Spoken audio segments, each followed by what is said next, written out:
What is going up, guys? This is the Flamespot here, and we are back with another paper game.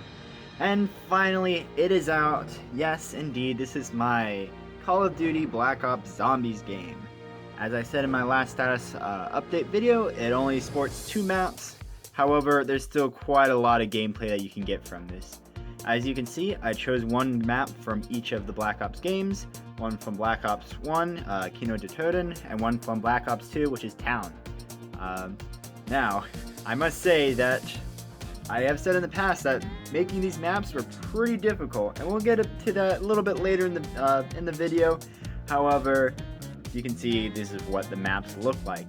Now, there's a lot of things on these maps, a lot of symbols, a lot of other things like that. However, first, let's go over what you get whenever you actually print off this game from whatever PCG website you use to print this off from.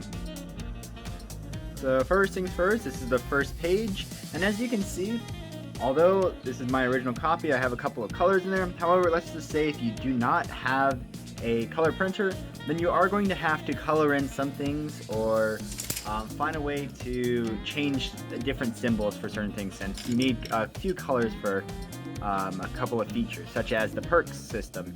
So as you can see, I have a couple different perks: stamina up, double tap, quick revive, juggernaut, and speed cola, in which they all have something that they do. And although it might not make sense now, you'll understand pretty much what these perks allow you to later in game. However, you can see this color over here, obviously it's black and white over there. So all you just really need to do is just go beside it and then take a colored pencil or crayon or marker or anything like that, and you can just fill it in up here. And just do that for all of your perks. And you're pretty much good after this. There's only one more thing that you actually have to color in on the maps themselves. You have to color in which perk goes where, because that's also important, since I try to stick to the original maps as closely as possible in terms of weapon and perk placement. So let's get rid of this original copy. You can see from the top we have a mystery box, and so pretty much this first page is just a rundown of the shop, different items, weapons you can get, and also your unlockables and other features on the map, such as the map key, where it shows you where you can buy wall guns in the maps, what a zombie window looks like, mystery box, perk, what a perk looks like, doors along with how much they cost, power, starting location, and lava. Now, the starting location is also another thing that you can color in. However, you can probably see that it's a faded color, and that's probably good enough where you can figure out where your starting location is on the map, so it's not too important. The lava might be a little confusing, since I do have an enemy model that could be close to that. However, it should be fine. You should be able to tell the difference. So, move to the next page. So this next page, this is more about the player now. And also the general rules and different types of pretty much how the game is run. So the basis form of this game is obviously movement. As you can see, our maps are grid based. Let me pull out one of the maps. So let's say if you start here, you can see it's like a little shaded right there, so that's where you would start. Also, if you played Black Ops before, or this map, you know that you start pretty much around this area anyways. But you can see that it's all in a grid-like area, so each movement is one grid box. Now, movements alternates between the player and the zombies, and this could be for either a 1-player game or a 2-player game. However, we'll just keep going down from the top. Movement is performed by a player's actions, which we'll see down here in a little bit. The player has 3 actions at the start of each movement. So whenever you start off the game, you have 3 different actions that you can make. Every 10 rounds, the player gains 1 extra action. So actions are very important, since that's how you pretty much survive in this game. The player begins with 2 health and $0. Alright, so these are the actions that you can do. So first one is shoot, so you shoot your weapon, obviously. You can buy something, so this includes perks, wall weapons, or mystery boxes. And also if there's like turn on power, other things, so it's like obvious actions. Each thing takes 1 action point. To reload your weapon takes an action, and so that's actually important in which weapons you might want to use later on in the game. And then also you have your regular move, which is move 1 grid space at a time. obviously there are perks that can help increase all these things so that you can gain more actions or more faster ways how to do these actions, so you can have more of those happen in the same time per action. Alright, so now we'll go into one single and two players. So for single player, after your player, so you, uses all your actions, then all zombies get one movement, in which the zombies on this map, pretty much whenever they spawn, they will spawn in the closest zombie windows that you can spawn them in, and then also whenever they get one movement, they will automatically move closest to you one. So you'll have to make your own judgments, and although you might want to, like, let's say cheat and move the zombie, like make it go a longer route or a route where it matches up with your weapon perfectly, you'll have to use your own honor system in which you move the zombie closest towards you as if you were actually playing the actual game. However, this is probably going to be more fun as a two-player game in which one person is obviously the player and then one person is the zombie master. So they get to choose where to place their zombies, how many they want to place in each zombie window, and also how to move them. They might want to make them into a horde, or they might just want to send them one at a time, try to just overpower the player that way. Alright, and so now below we just have like a small little player inventory. You can draw a picture, you can try your guns right there. No matter, you can put your name, your starting health, your actions, and your money. So, like I said, you start with 2 HP, you have 3 actions at the start, and you start with $0. So, that's pretty much it for this second page. Now we have more of rules for the zombies. Now this is actually a pretty interesting page. So obviously this goes over the zombie statistics. So round 1 through 5s, you're only going to be dealing with basic zombies. So it tells you that each zombie has 2 HP, they do 1 attack to you, and they move only 1 grid at a time. That is their movement. Obviously you can keep looking down the road and see at round 6 through 10, then there's actually like another zombie type called a runner with 2 HPs, 1 attack and 2 movement. And you can also see that the basic zombie has increased health, so it gradually gets harder. Now you can obviously have more than one player at a time who can play this so that it's easier to survive, or you can just, again, go back to your 1v1 or 1v yourself. As you can see, there are 4 types of zombies that I have, just the basic zombie, the runner, hellhounds, and then obviously our boss zombie.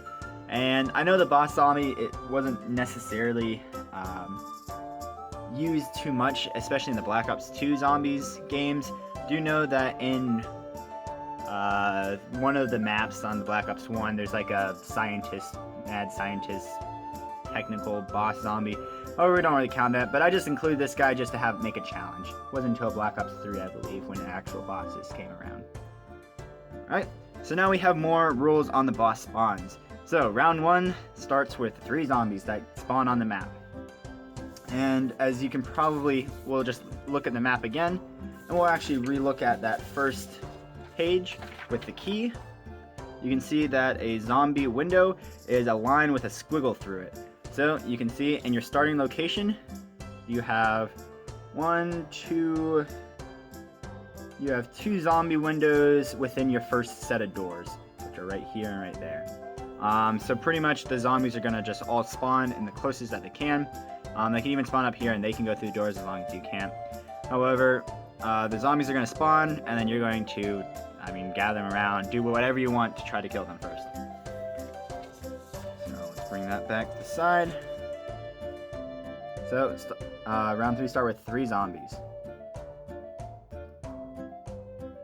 By round 6, then there's going to be 1 runner, so it goes back to the round 6 through 10 thing. It shows that there's a runner, because that's when the runners spawn. Round 11, there is 1 hellhound, and now this is where, and then also every 10 rounds, there is 1, so the number of rounds divided by 10 boss zombies on that round only. So pretty much what this means, if you are on round 10, then you're only going to go against 1 boss zombie. If you are on round 20, you're going against 2 boss zombies. Round 30, 3, 40, 4, and so on. So it's pretty much every 10 rounds it's just supposed to be a boss level. Now, this is where you can see more zombies spawning in with each progressive round. So every 2 rounds, there is +1 zombie. So on your first round, there are 3 zombies. On your second round, there are still 3 zombies. But on your third round, since that's the second round after that first one, there's now going to be 4 regular zombies. And so on. When unlocked, every even round, there is +1 runner. It's pretty simple to think about that. And then when unlocked, every odd round, there's going to be 1 plus hellhound. When I say when unlocked, again, that's round 6, the run is unlocked, round 11, the hellhounds are unlocked. So it's just continuous, more and more zombies spawn on the field, so that the zombie master or the yourself can have a harder challenge to go against. Alright, and also, though it's a little faded down here, this is actually very important. It says every zombie kill, you get $100. Alright, so that's pretty much it for the zombie page. And now we're getting on to the maps. Now, this is where we're going to bring out our colored pencils again. And I'm going to pull up the original map. So if you're going to do this, then you are going to have to look at the original maps. So either online, well, that would actually be the only place that you can look it up, because you need to figure out where the perks are and which perks go where. So you can obviously see that that perk goes there. So as we decided earlier, our speed cola is going to be green, so the green is up here for this map. So you just outline the background in green, or you can just like write some stripes or something. And you're going to do that for pretty much all of these little perk boxes that you see around the map. So this one would be quick revive, which is like a light blue, like how it semi is in the game. Let's see, got our juggernog. Fun fact, I always thought that was Juggernaut whenever I initially played it. And speaking of playing, I don't actually play that much zombies. I don't know if you don't know this, but I just thought of it out of nowhere over the summer. I was just like, you know what? This could be a good idea for a paper game, and I think I know how to do it. And I didn't. Like, I wrote down a couple of good ideas, and I was like, alright, I'm going to put this off and figure out the actual techniques later on. And boy oh boy, that took a while. Alright, so now that we've colored in pretty much the different parts of the map with colors, right, correct colors, then we're going to go look back at our map keys and just make sure that you guys recognize all the different points. Now, we have wall guns. So you can see how there's a wall gun right here, and so it's just a box on the wall. You can notice it's a wall if it's like if there's a line. Technically all on the outside there should be lines, except I didn't want to take too much ink from your printer and put lines everywhere on the map where there wasn't needed. So if there's a line in spot, then that means you cannot move there. You have to go around, or it's like not on the map. But then you can also see beneath this box there is a number, and that one says 1, that says 2, that says 3 right there, and there's a 4 right there. And these all pertain to the number of the weapon whenever we get to our weapons page. And you'll see that pretty soon. Again, zombies windows, just a squiggly mark along the wall. Yep, so easy, easy. Mystery box, we have our mystery box up here, and there's actually a couple mystery boxes on this map. Just because this is such a large map, they want you to have to like do 200 movement turns just so that you can go to a mystery box. Alright, and then we have perks, so obviously the things you colored in. Doors, so I did point them out, so one right here. So what doors are, they're like a little dark circle with a line going into the next room. So if you did not unlock the door, then obviously don't go through that area. Whenever you do unlock the door, you can color in the box yellow or something that says, hey, you can pass here, or you already bought the door. But again, honor system, don't go through the doors unless you actually buy it. Mystery box says it's $2,000 to open a mystery box, and then for a door it's $700. The wall guns, they all have their own prices whenever we get to the weapons page. Power. Now, Kino Deterden is the only one that has power. However, like in the original game, you cannot actually buy any perks until you turn on the power. So, go whatever way you want, go through whatever doors, try to make it most cost efficient to try to get that power so you can get those perks. And then we have starting location, so obviously that's just a little shaded area right there. And the final one is lava, so that's not on this map. There is no lava on this map. So that's pretty much it with Kino de Toten. We'll get on to the next map. So it's town, and similar to Kino de Toten, we have to color in a couple of things. So I'm gonna bring this over. This one doesn't have all of the perks as the other one does. Oh, never mind, it does. My bad. So it's time to color them in.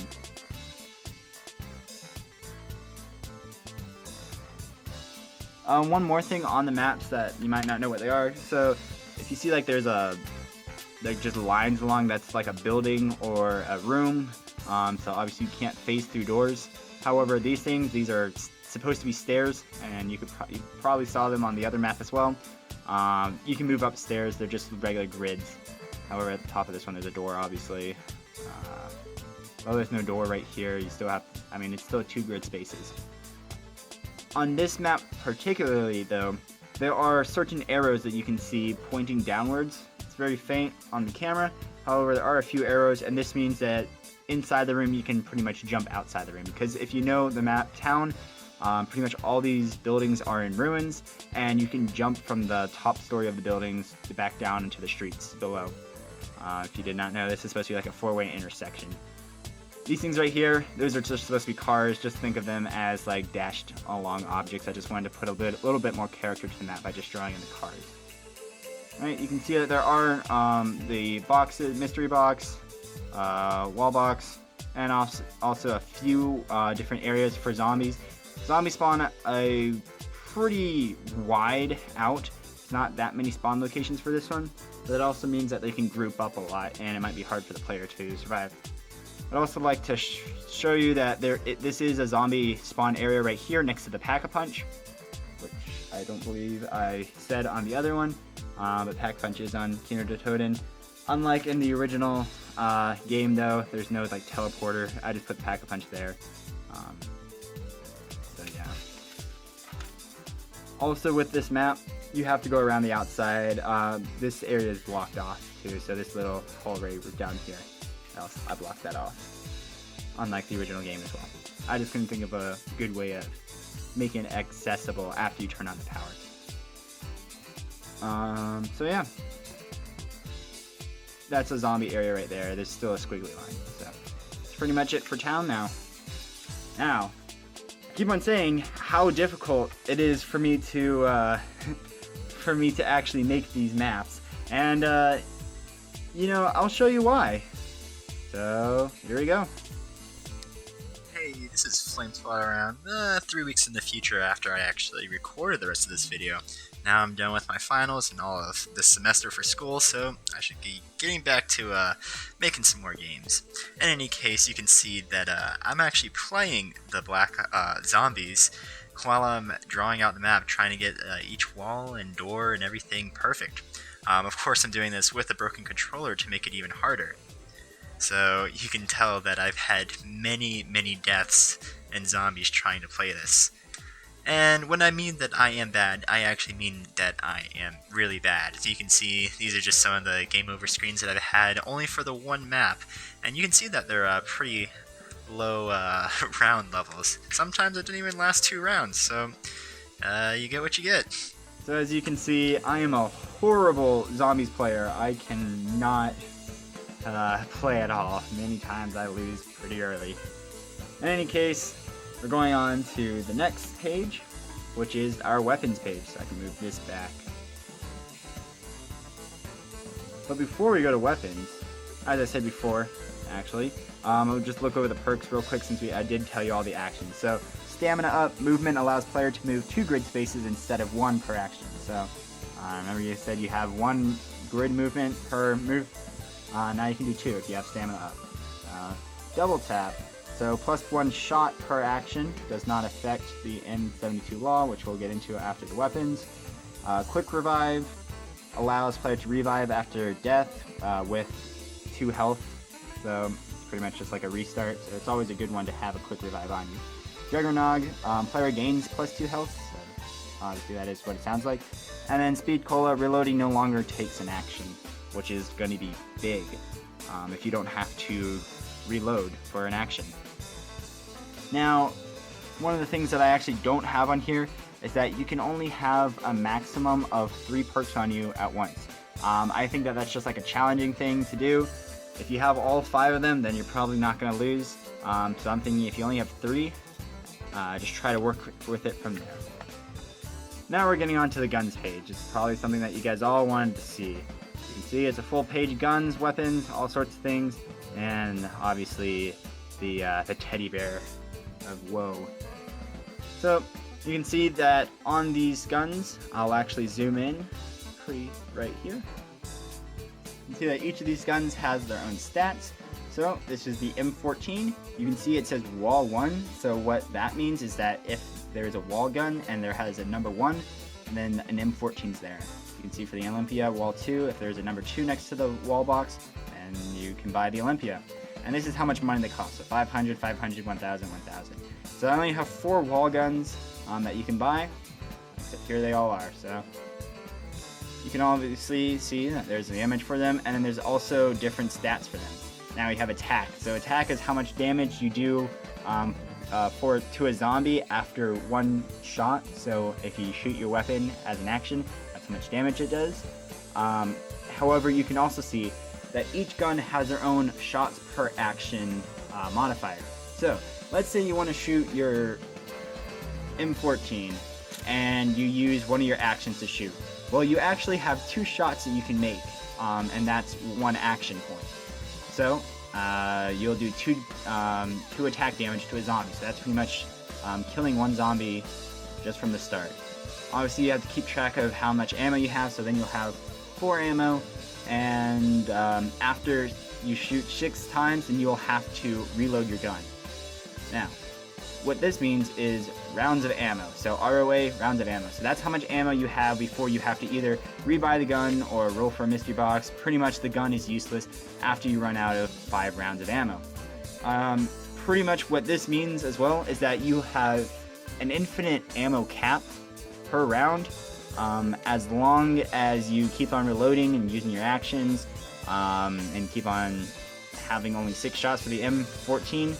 However, after that 5th round that you buy the gun, you no longer have that gun. That gun is spent. Alright, so now over here we have one more stat, which is pretty much the range of it. So each weapon has their own particular range. So the M14 is good for long range, as you can see. It just does 1 attack damage, but it attacks up to 3 grid squares. So it's pretty good. Not amazing or anything, but a good starting gun, which is pretty much at the start of both maps. Obviously, we have the Olympia, which is a shotgun. Does 1 to 2 damage. Reload 2 because, you know, there's only 2 shots. Rounds of ammo is 5 again. And now you can see that there's a 1 to 2 attack damage, and there's a special thing. So it's 1 shot per action, since you can do so much damage. However, if you look at this, it says a 1 block radius, your attack equals 2. So let's say a zombie is right in front of you, and you shoot, and you'll do 2 damage to that zombie that's right in front of you. However, let's say if you have 3 zombies all lined up right here, and there's no zombie in front of you, and you shoot, then you do 1 damage to all 3 of these zombies that are in this area, so it's like a spread. However, if there's the 1 zombie in front of you, then only that 1 zombie gets the damage, and these 3 wouldn't. So it's pretty much, you can do up to 3 damage, the maximum efficiency. However, it's probably going to be pretty rare where you get 3 zombies lined up this way, as opposed to just having the 1 zombie right in front of you. So, it's a pretty good weapon. Again, $500, good starting weapon. MP5, pretty much this one is just supposed to be a lot of shots per action and your high reload count. However, you get 1 less range than the M14. So let's catch with that one. The MPL, this one also has a shorter range. However, it also has the same thing as a shotgun, where if it's right in front of you, then you do 2 attack. However, if it's 1 or 2 grid spaces away, then you only do 1 attack damage. You get 2 shots per action. However, you have a smaller reload size, and it's around an average round of ammo for this gun. Now, probably should have put this one first, but this is your starting weapon. So whenever you first start off, you start with this gun. M1911 or M1911. It's pretty much what you start off always in Black Ops 1, and I feel like they should have kept with the motto in 2. But this is your starting gun, so obviously you don't have to pay for it, and there is no way of restocking that ammo.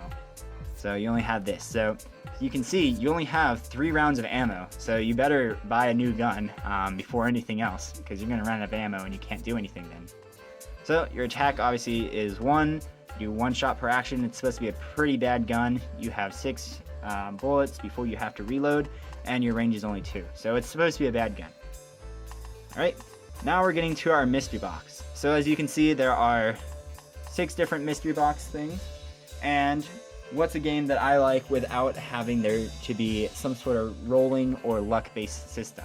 So as we go back to our first one, you can look at the mystery box and it says roll a d6, and you roll pretty much a die, and whatever one it lands on, that's what you get. So remember, it's like $2,000 per mystery box that you open, and you have a 1 in 6 chance of getting a teddy bear, which is absolutely nothing. The box won't move like in the games, but you still get nothing. You waste $2,000. But let's go through the guns. So if you roll a 1, you get an RPK, 1 attack damage, 3 shots per action, a high reload, and it also has a pretty far range. Sniper rifle, L96A1, so a pretty high attack, pretty high reload, not that much rounds per rounds of ammo. However, you also only get 1 shot per action. However, this also has a special condition. So it says can shoot through multiple zombies, but -1 attack per zombie. So let's say you have a zombie right in front of you, and you shoot. And well, let's say you have zombies all lined up right here. So 1, 2, 3 zombies right here. This first zombie, when you shoot, it takes 3 damage. The second one takes 2 damage, and that last one only takes 1 damage. So that's 6 damage in total that you can do per shot with the sniper rifle. So that's why I figured that it was pretty balanced in that regard. Obviously, if the zombie was back here and you shoot, then that would take 3 damage, and one behind would take 2. You know, there was only 1 zombie back here, it'd still be 3 damage. So yeah. None of these guns shoot diagonally. It's only up, down, left, right.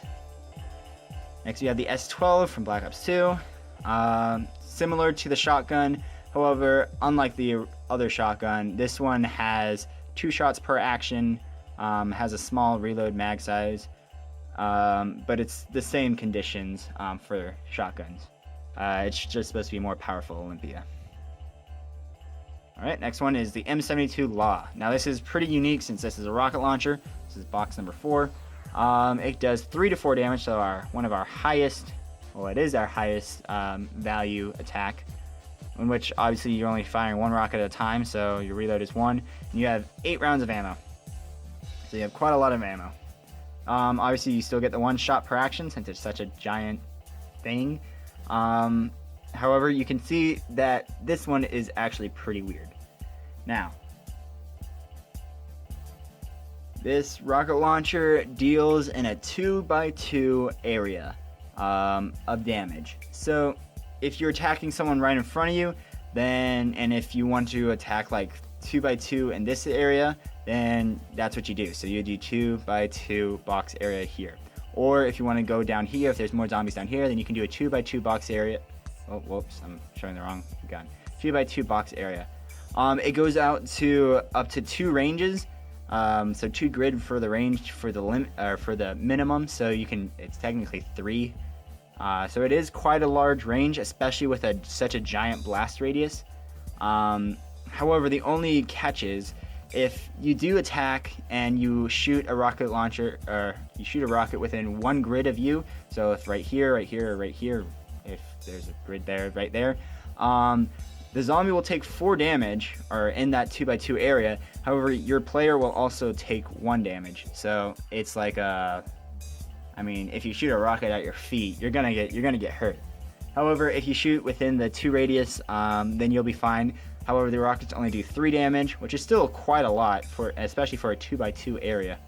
But yes, so it's only a 2x2, and the maximum of 2 grid spaces out. If you're 1 grid of space away, then you do 1 damage to yourself. Alright, and now the classic ray gun. What's a zombies game without a ray gun? So box number 5, attack 1 and 2, You might think that that might be a little low, especially for a ray gun. However, if we look, whenever we look at its range, you see that it somewhat makes up. Reload of 8, so it's pretty high amount of ammo, and then you also get 6 rounds of ammo, so that's also pretty high. Get 2 shots per action, and now going on to the range. So this is also another interesting one.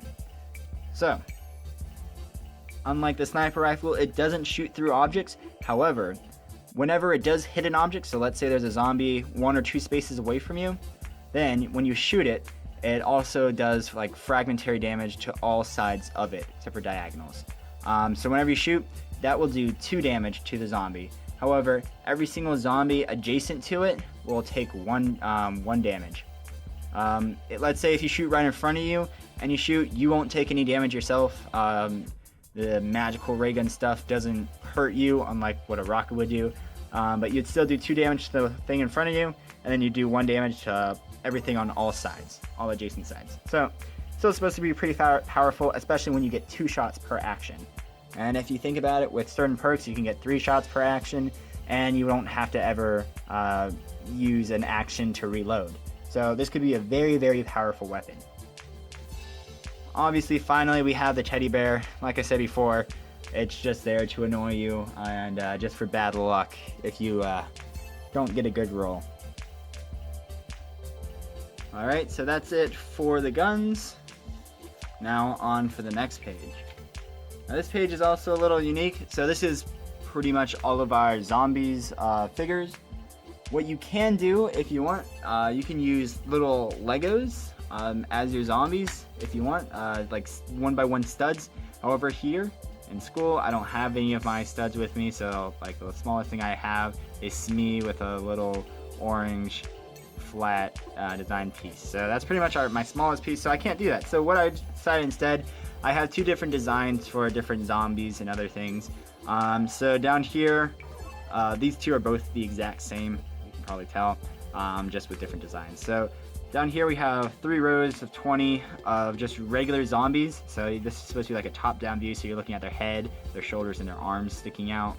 And they should be able to fit on the grid everywhere. And all you just have to do is cut them out and place them on the grid whenever you want, or whenever it's the zombie's turn. Above it we have a 1x20 line of hellhounds, so this is just supposed to be a dog face. I know it's not really pretty, which is also why I have it up here, just in case if you want to make more and you just don't want to draw them, or you can't do anything, then these are also other designs you can do as well. Then we also have a runner, so it's just a stick figure with 2 arms out in front of them. It's just supposed to be like a zombie, like you using both of their arms out, like in, let's just say, well, you can, in Black Ops, they usually have their arms in front of them as they run towards you. Above them, we have 6 boss zombies, so this is supposed to be just a hand with like a bone sticking out of it. So that's like, oh man, something powerful. So it's a boss.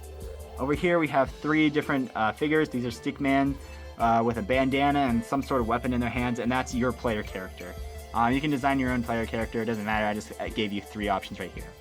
Above it, it's the exact same formula, so 3x20, just filled in slot of zombies. So if you don't want to draw them, then you can just use these, and you have all of these grids to fill in on your own if you need more than just these. Then you also have the ones, so the problem is this is also the same texture as the lava. However, I feel like if you know that you can move them, then you can probably figure out what's lava and what's not lava. Above it we have one that just has R in it, and that's just for runners. Above that we have the X's for the boss, and then I just have like a line grid thing, and that's for your player if you still don't want to use like any of the stick figure ones. Alright, and now we only have 1 page left, and that is an empty grid page. Now you can use that, let's just say if you need more zombies for some reason, if you need more grids than that, then you can use that for it. However, what this is for is that you can do a zombies map the same way how I did it, play the game, write it down part per part, room for room, and create your own zombies map. Now this isn't to say that I'm going to stop making these zombies map. I expect to have some sort of new content at some point, probably at least 1 more map with a couple more guns and other items that you can use for this game. Alrighty, So that pretty much sums up all of these maps for my Call of Duty Black Ops game. Once again, these are my 2 maps. We have all the other rules.